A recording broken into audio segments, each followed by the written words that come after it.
सूत्रांनी दिलेले आहे। दिल्लीत उद्या राजकीय घडामोडींना वेग येणार आहे। एक मोठी बातमी आपण पाहतोय, ठाकरे सेनेचे 3 खासदार दिल्लीत पोहोचले। त्यांच्या पाठोपाठ आता उपमुख्यमंत्री एकनाथ शिंदे देखील दिल्लीला रवाना झाल्याची माहिती सूत्रांनी दिलेली आहे।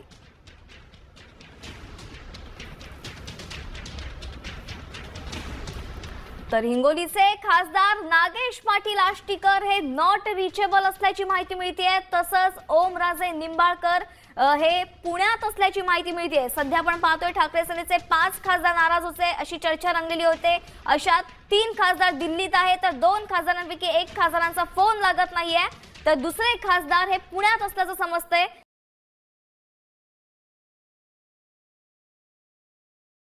पाहतोय की ठाकरे सेनेचे 3 खासदार जे आहेत ते दिल्लीत पोहोचलेले आहेत। मात्र जे जो गट तयार करण्यासाठी जो जादुई आकडा लागणार आहे 6, तर इतर जे 3 खासदार आहेत किंवा ठाकरे सेनेचे इतर जे खासदार आहेत ते नेमके कुठे आहेत?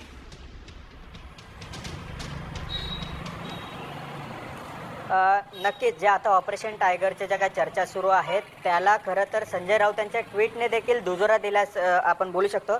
कारण संजय राऊत यांनी एक सांगितलं की आज रात्री 15 कोटींचा ॲडव्हान्स देण्यात आला आहे खासदारांना विकत घेण्यासाठी। त्यामुळे या चर्चांना आता वाव मिळालेला आहे आणि अशातच जे 6 खासदारांची गरज आहे अशा स्थितीत सध्या आपण कोण जाणार आहे याबाबत कोणालाच काही माहिती नाही। मात्र संजय देशमुख असतील, संजय जाधव असतील, भाऊसाहेब वागचौरे असतील हे दिल्लीत गेल्याची माहिती आहे। तर दुसरीकडे ओमराजे निंबाळकर हे जे मुंबईत आले होते ते केस नंतर निकाल ते दुपारी पुण्यात गेले, मात्र पुण्यानंतर त्यांना त्यांच्याशी सध्या संपर्क होत नाही। त्यामुळे ते देखील दिल्लीच्या दिशेने रवाना झालेत का हे देखील पाहणं महत्त्वाचं असणार आहे। एकूण जो पाटील हे देखील